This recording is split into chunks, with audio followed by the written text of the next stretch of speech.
so it's in the, and you know, I won half of Maine. They have two. I won the one by a lot. The fishermen, actually, come to think of it, fishermen and the lumberjacks, the people that go out there to work. I won them. So I love Maine, but it's amazing. They had I think it was 500 mile by 500 mile, massive amount of the Atlantic Ocean. You weren't allowed to fish, but Canada was. Japan was. They all came in and fished, but our people weren't allowed to fish there. That was put in by Barack Hussein Obama. Have you heard of him? Barack Hussein Obama and Sleepy Joe Biden.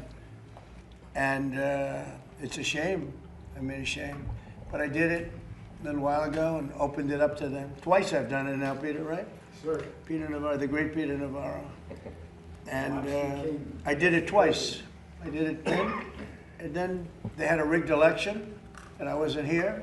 Totally rigged election, just like what was happening in California. You see what, they got the kid out, and then they were doing the same thing to Steve Hilton, and I started bringing it. They said, look, they said, it's going to take 2 more weeks.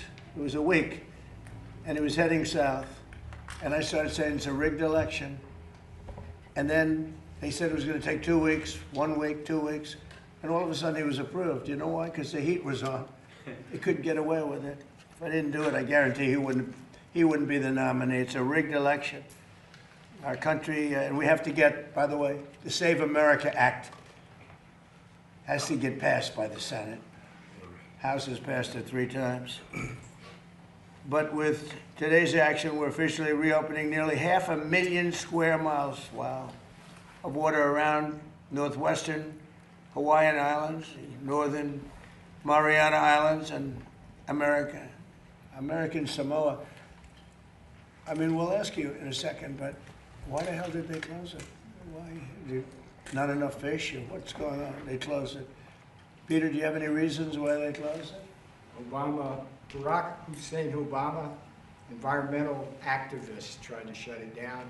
But you're right, sir, it's crazy. They let all ruined the big foreign industry. The foreign boats come in. It's crazy. Foreign. And they leave our captains out. It's crazy. It's bad for fish prices, too. But we're making up for it, right? Yes, sir. And this will support millions of dollars in annual harvests of big-eye tuna, swordfish, reef fish, and many other types of fish. It will protect small local fisheries and coastal communities that depend on their livelihoods. I mean, they are very dependent on this. And it will increase domestic seafood production to help lower costs for American communities. And you're talking about millions, tens of millions of dollars of income. And we have so much. These areas, I mean, they just like say, oh, let's just close them. The amazing thing is that other countries, there's no restriction. You know, you can go and do whatever you want. It's just crazy. America's fishermen have never had a better ally in the White House than Donald Trump. That I will say. I shouldn't say that because I don't want to brag, but based on the vote of getting almost every vote ever. But you have never had. And again, in Maine, I opened it up. You know who was fishing there? Canada. Japan was fishing there. Maine lobster. You couldn't get a Maine lobster. You had to go to Japan to get a Maine lobster. You believe it? You had to go to Canada to get a Maine lobster. They were fishing there. Not only that, you had to go a day and a half in a boat, and they had you at 3 knots. That means like essentially a little bit different than 3 miles an hour, but it means slow. 3 knots until you got outside of this 500-mile area because they didn't want you to disturb the fish that you weren't allowed to fish for. No, but think of it. These people are crazy. And the new thing they had was you had to have an electric boat, even though they didn't work, and even though once you got out there, you had a problem because you couldn't get back because they didn't charge long enough. These are problems that were mentioned to them, and they said, we don't care. You have to have an electric boat. And the other problem was the battery is much heavier, as you know. Yep. So the boat has a tendency to sink. And they were forced, you know, by 2030 or so, you were forced to have an electric boat. I don't think you were too happy with that, right? Not at all. Anyway, but this is going to support millions and millions of people. America's fishermen have just, they're special people. And there's fishermen and fisherwomen. So tell me, how do they define that? Because in most industries, like you have policemen, policewomen, do you call them fishermen and fisherwomen? I haven't heard of that one before. They put it, how would the women do? They want to be designated as fisherwomen? Does anybody want to answer that question? They'll take fishermen. Yeah, they take official. fishermen, fisherwomen. How about is fisher fine. people? Or if you want to be politically correct, sometimes they use the term fisher, but Fisher. I like fisherman or fisherwoman myself. How about fisher people? There we go. These people are crazy. So President Trump, I Googled that because I was at the same dilemma you did, trying Right. to figure out to be politically correct. And what is the answer? So the Google answer said that most women attribute to fishermen because they feel like they're strong individuals and they can do the work of a man. Well, be careful. That might be the end of your career. My administration's already rolled back burdensome regulations to increase gear flexibility. You know what that means, right? Do you know what that means? I heard they made you buy gear that you didn't want. Yeah. And that didn't work. Other than that, it was quite good. Expedite, I guarantee the guy made contributions to find whoever owns the company that made the bad gear. Expedite fishing start dates and significantly raise catch limits based on the best available science. You know about that? That's unbelievable. We expanded access to key fishing grounds in the Atlantic and the Pacific Oceans, including vast areas off the coast of New England. I mentioned 500 miles. By 500 miles, that's a lot. That's a lot of fish. It's a lot of lobster that was being sold by Japan.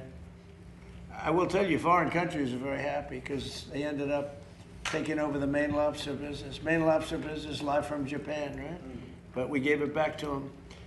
These actions have unlocked billions of dollars in economic value and protected thousands and thousands of jobs from great people that voted for Trump. And they voted for me because of common sense, that's all it is. Because anybody can see this stuff is crazy. This is one industry, but other industries likewise. And right now we have $18 trillion being invested in our country.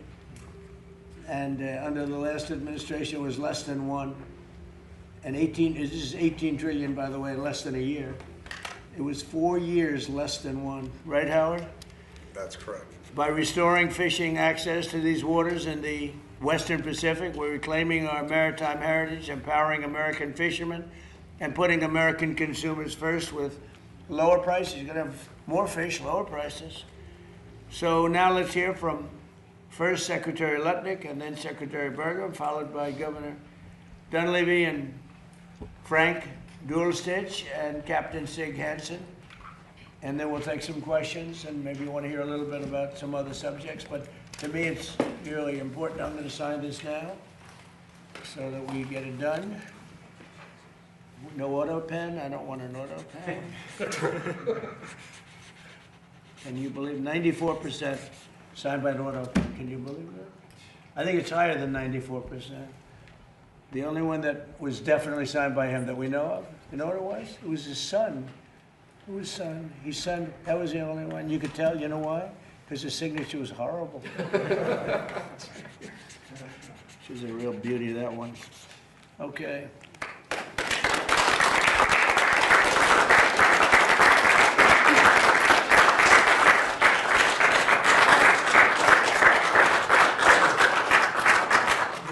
Some questions? Mr. President. You would like to speak? Yeah, go ahead. So, this action, 500,000 square miles were closed to American fishermen. You couldn't go and fish. 500,000 square miles. I mean, just think of how big that is.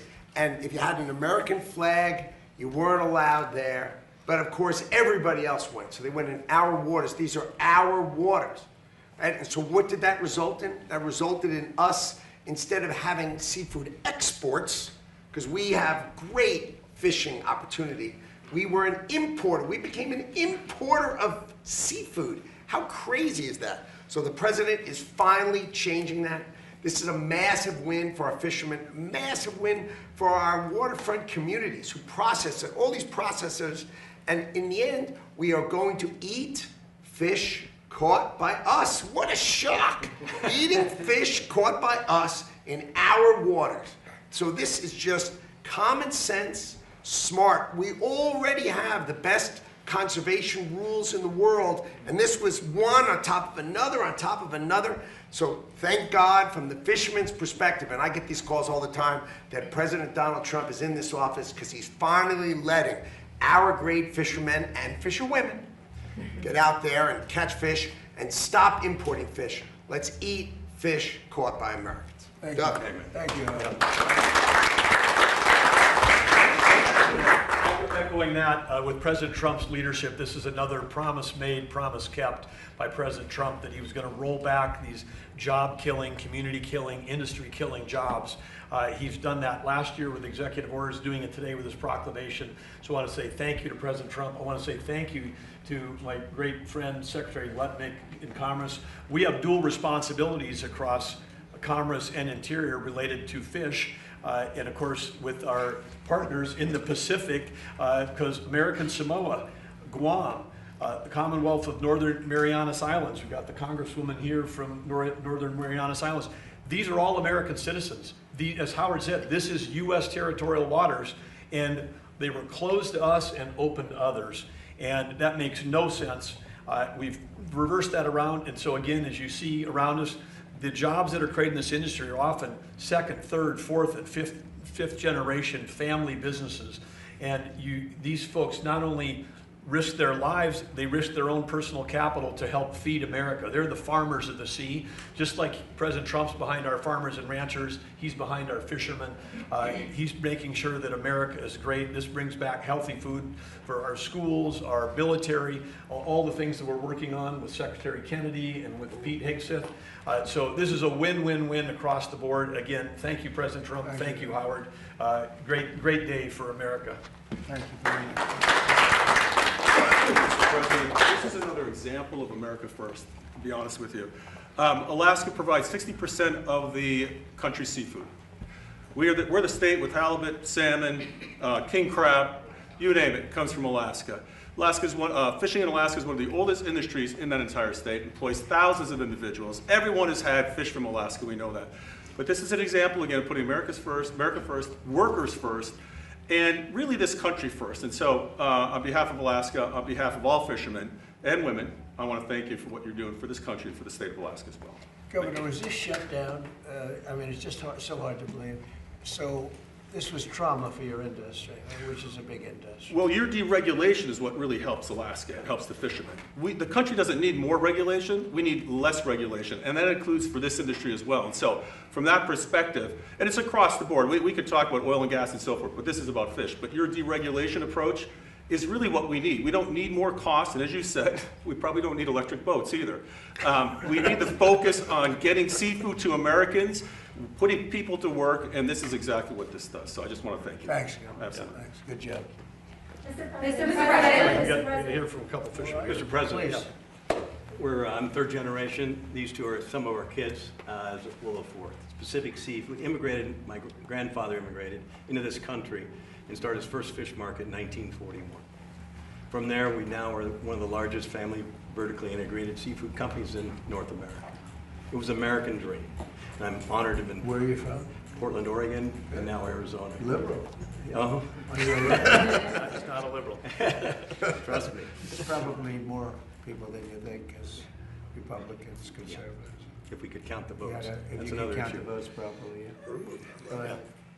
But where we are is the act, the proclamation today, and the executive order last year and prior to this is really going to help us.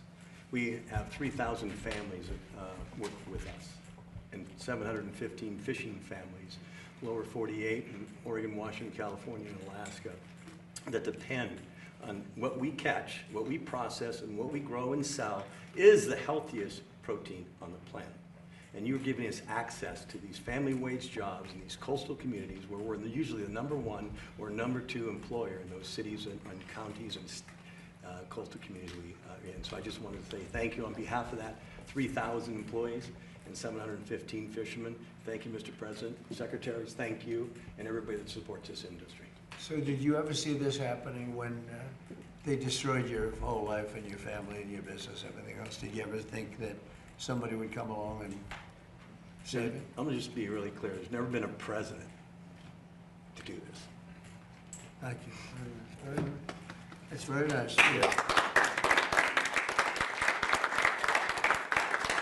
I just want to say, Mr. President, that, you know, my father always said, always give credit where credit is due.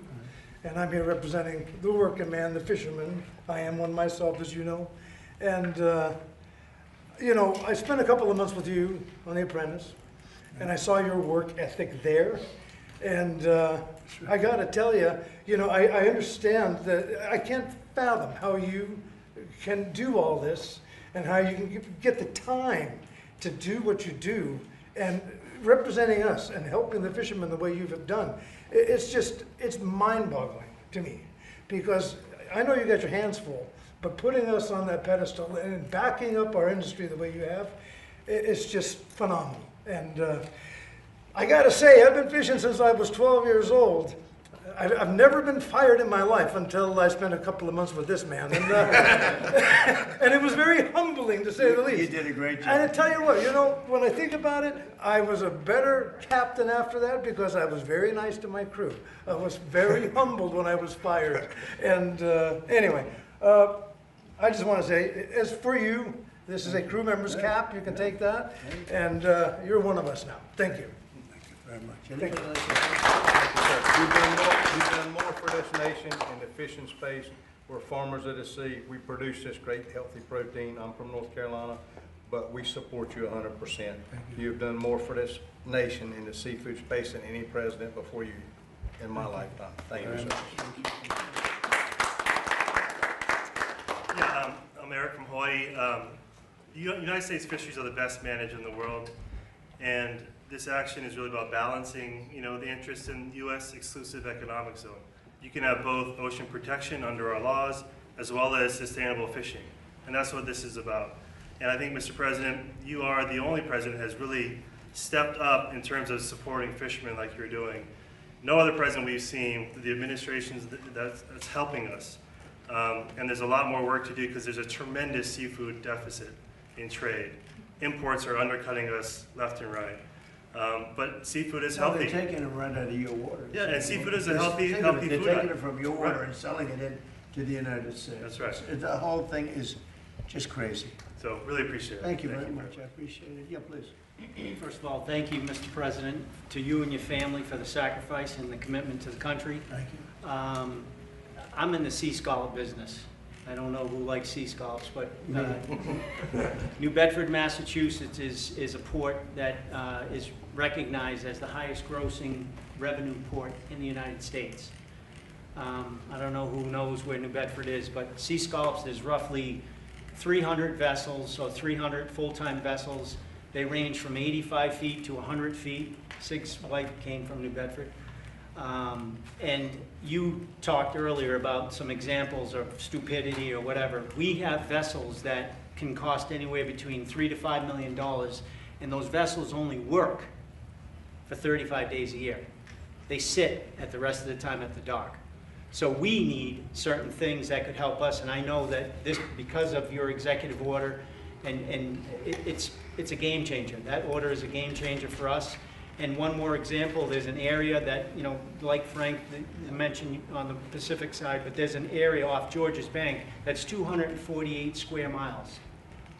248 square miles. Been restricted also. Restricted. Is It's it the now, largest. Is it now restricted? It's restricted. It's been closed since 1995. And here we are, 29 years later, we can't even get in. It's the best scallop ground in the United Take a States. look at it. Hey, sir, I spoke with the gentleman before, and we're gonna fix this. Take a look at it. We'll bring But- this in. It's all nonsense. But how, we do this. you talked about stupidity. How crazy is that? We haven't been able to get in there for 30 years, and it's been environmentalists. Do other people get in?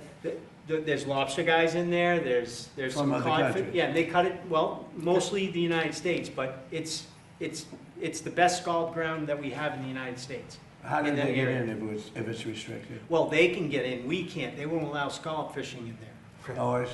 So it's prohibited from us. Crazy. But there's, I mean, just think of a boat that we have that sits, and we've asked, we're working, and I just explained it to Secretary Letnick about, we're right now pretty close to where we could easily take a permit and put another permit on it, but why should we let these boats sit at the dock for 330 days? Yeah, It's crazy, so we'll look at that. thank you so Thank you. much, and we appreciate it. Thank you very much. So I'm a federal advisor on the Sea Scout plan, Right. President Trump, and spent a lot of time helping advise the council how to manage that fishery. It's the best managed fishery in the world, bar none of any fishery we have.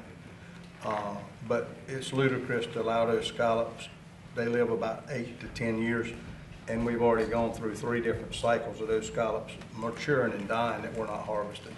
There's a way for us to do that, and your you director of think marine it's a fisheries, positive as opposed to a negative?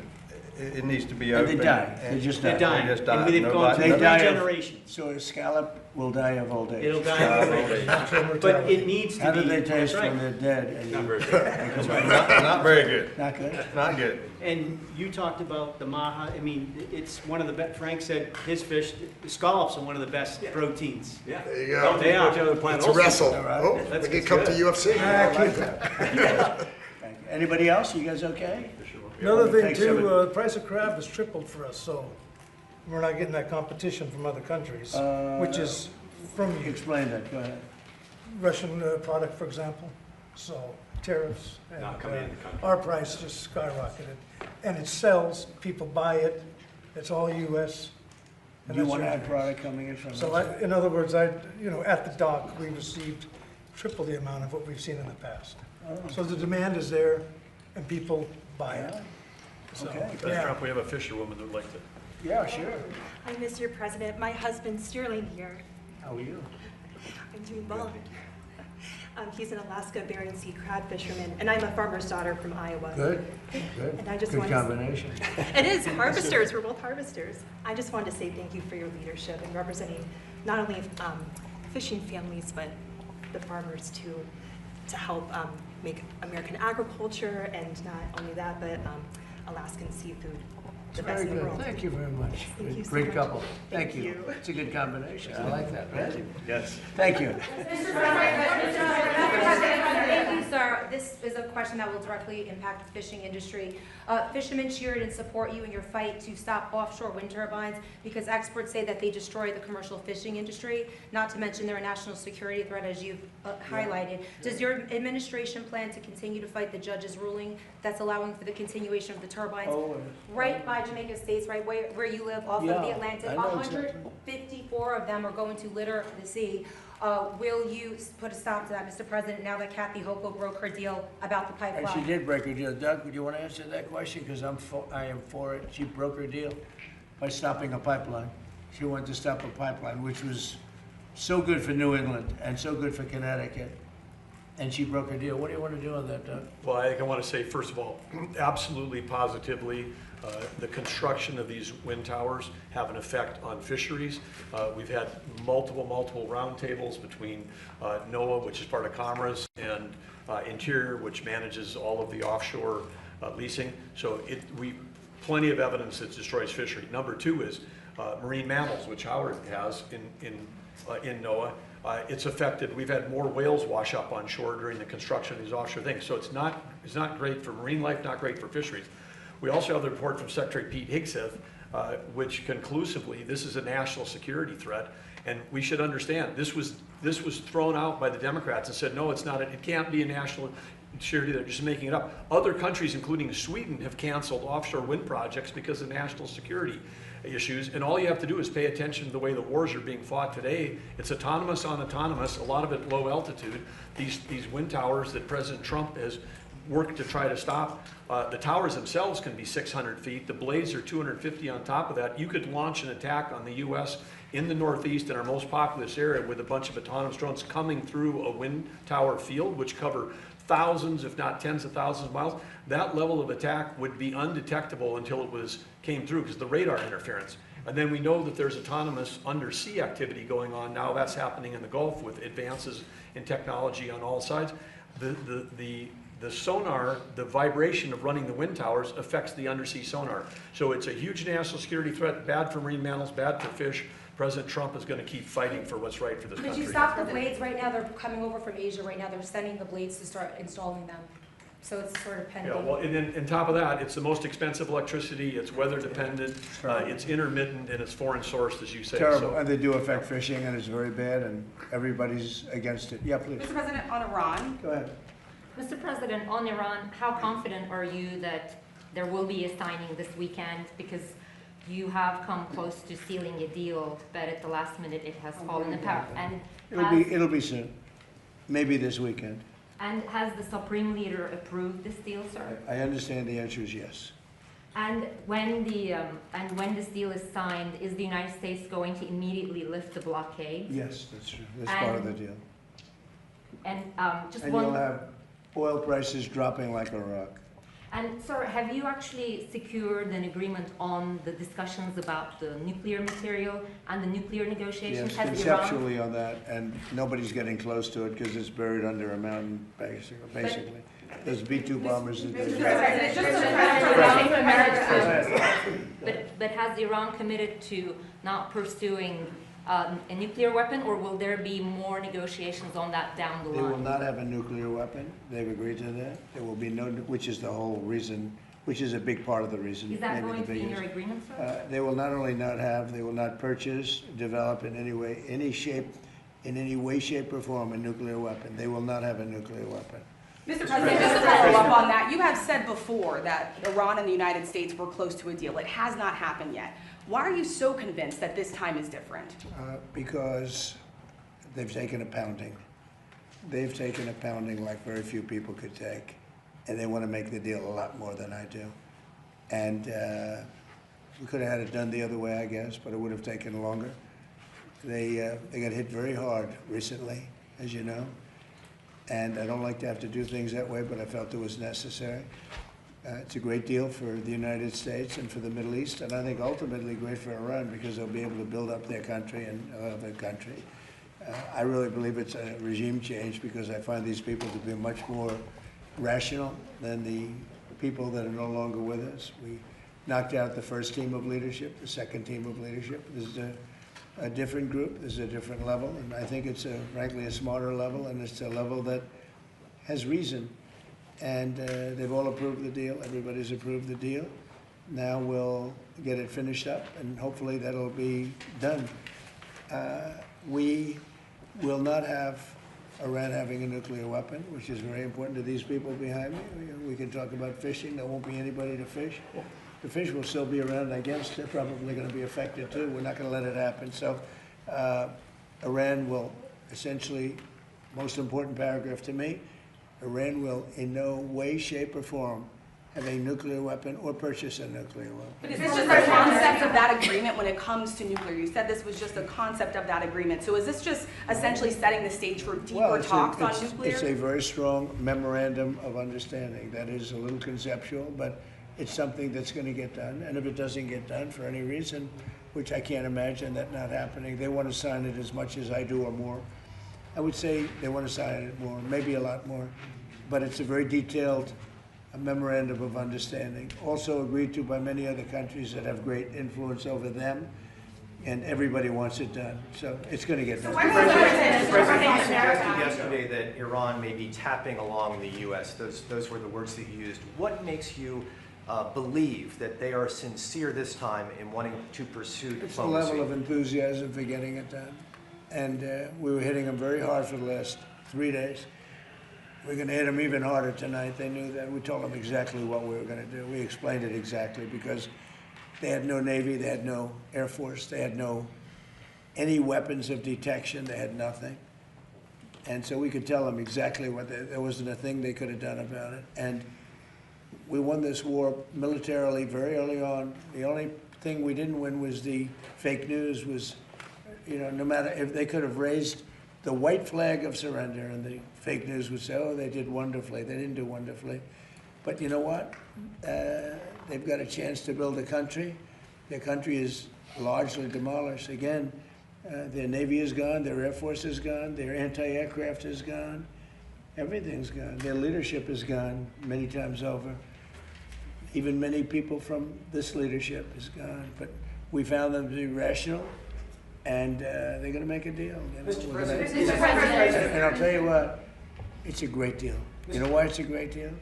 because they will never have a nuclear weapon. Mr. President, is there a specific amount of time that has to pass between this memorandum of understanding and a final deal being done? What we hope is going to go relatively quickly, but it's. Is there a 60 or 90 I mean, day the straits are deadline? going to open immediately. It's upon signing. Maybe it'll be Saturday or Or is there a Monday. deadline, though, to get from this to a final deal? We think it's going to go pretty quickly. I don't want to say a deadline because if I say a deadline, you'll say, oh, he didn't meet the deadline. You know, this is like, it's not going to matter much because it's going to get signed. And the strait is open. But the straits have been open for a number of months already, and you just didn't know about it. You know, you as reporters weren't able to get it. I just announced yesterday that we brought a lot of ships through, and nobody knew about it. I guess we did a pretty good job, Peter, right? But we brought many, many ships across, and millions, hundreds of millions of barrels of oil were brought across. Mr. President, And there wasn't a thing that anybody could have done about that. Yeah. Is the Card Island operation off the table, and are you ruling out boots on Well, the ground now at it this would point? be. If we signed this agreement, it would be. They weren't so thrilled when they heard that that's what I would have done. And I just don't think, I like it great. Look at Venezuela, how well that's worked out. We paid for that war many times over. And many, many times over. We have millions of barrels of oil from Venezuela going to Houston. And we're working great with the Venezuelan government. Couldn't be better. It's a real good relationship, really good relationship. Venezuela's been amazing. This is a larger situation, actually less oil. Venezuela has a lot of oil, but we think of it, we spend X dollars. We paid for it many, many times. When was the last time you heard that? Many times over we paid for it. You ever think you'd see that in this country, right? We go to wars, we end up with just blasting the hell out of people, and we come home, nothing happens. Venezuela was amazing, and this is amazing. Yeah. Mr. President, thank you. Are you considering using or drafting an executive order to extend FISA or to continue using Section Well, the 702? Congress wants me to do it, and let's see what happens. Right Republican now, leadership wants you to do it. I put out a statement. Sure, that's Do you very think you have important. the It's executive- very important for our military. Yeah. Mr. President, on the State of America Act, you're now urging Republicans to add that to this third reconciliation bill. Yeah. What's your perspective on why election integrity matters so much for national security from your perspective? Well, we as the need it commander-in-chief? for our elections. We need to have voter identification, which you don't have right now, on a national basis. We need it for, and the voter ID is very important. We need it for proof of citizenship. Do you believe it? The Democrats are fighting. They don't want you to prove your citizenship when you vote. You know why they want that? Because they cheat. And we also want it with mail-in voting, where you have people that are sent 7, 8 ballots, 2 ballots, 4 ballots, and a lot of them sign those ballots, mail-in voting, and we want to be very judicious if you're in the military and you're far away, or if you're handicapped, or if you're sick, or if you're on vacation, that you have but you're not going to, millions and millions, look at California, they send out millions of ballots, tens of millions, they have no idea what's going on. Those elections are so corrupt, so we have a mail-in ballot, then we have no men, and we had 2 more, no men in women's sports. We're talking about saving America, right? No men in women's sports, another one, very popular. I think it's 99-1. They say it's 80-20. I think it's 99-1.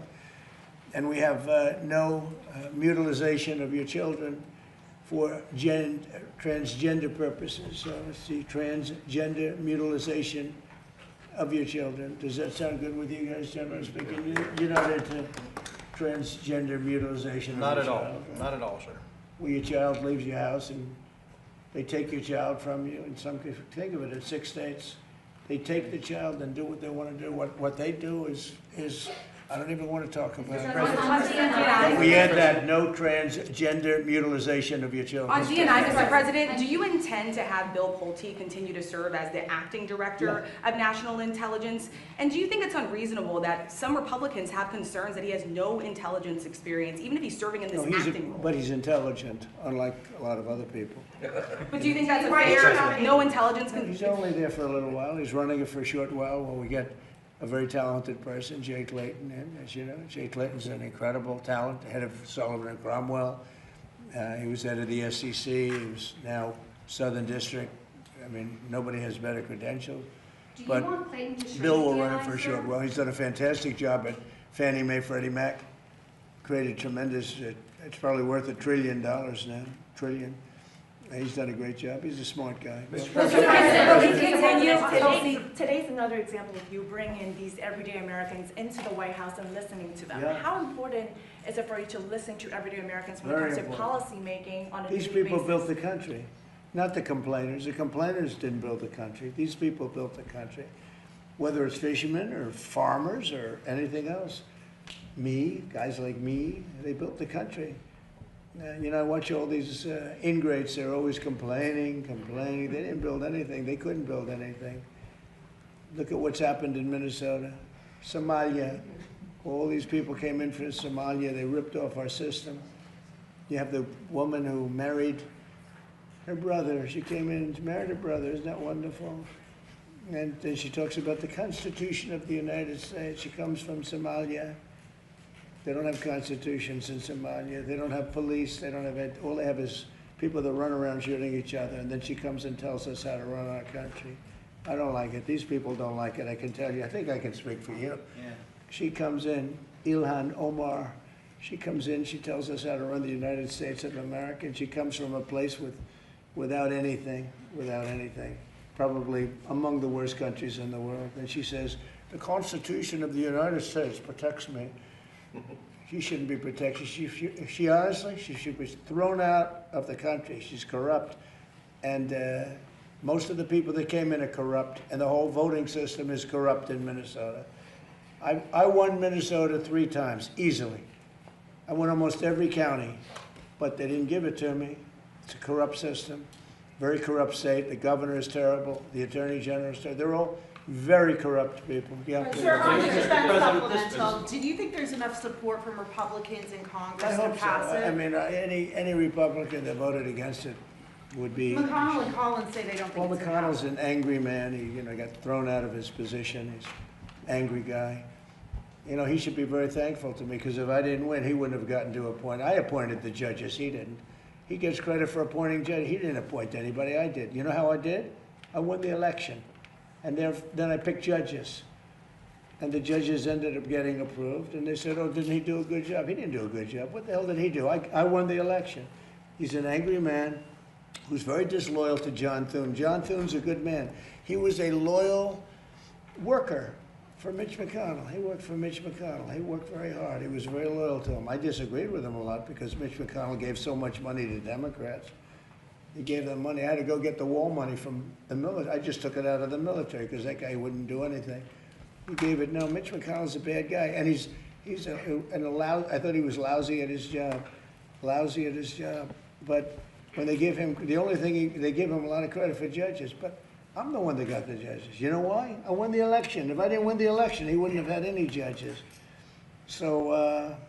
Yeah, I mean, Mr. President, say it again. when will you send the supplemental to? They're going to send a supplemental, but you have him, you have Murkowski. I've done so much for Murkowski. You have the governor right here. Governor, have I done a lot for Alaska? Has there anybody done more for Alaska than me? You've been the best president for Alaska in our history, Mr. President. I've said that many times. And Murkowski's terrible to us, terrible to the country. Mr. President. And, I almost feel guilty. I do more, probably done more for Alaska than any other state. Not because of her, because it's the right thing to do. She's just an impediment. But she's there. She probably will be a negative vote. You have a couple of other. I think Rand Paul's come a long way. Let's see what happens. I think Rand Paul likes Save America, because Rand Paul's usually a negative vote. But I think he likes Save America, so that's good. I like Rand Paul, but, I hope he votes for us. Yeah. Thank you, Mr. President. The president of the Kentucky Farm Bureau testified before the Senate about a month ago, middle of May. At that point, he said that the pricing and availability of fertilizer was a crisis for farmers. Yeah. And he said the war was not helping that. And he said we need the government to step in and provide economic help. Even if you do make a deal in the next couple of days, that was a month ago that farmers were saying they were in crisis. Do you think there needs to be federal aid specifically for farmers because of the war? No, it's fair. I gave the farmers $28 billion in my first term because they were taken advantage of by China.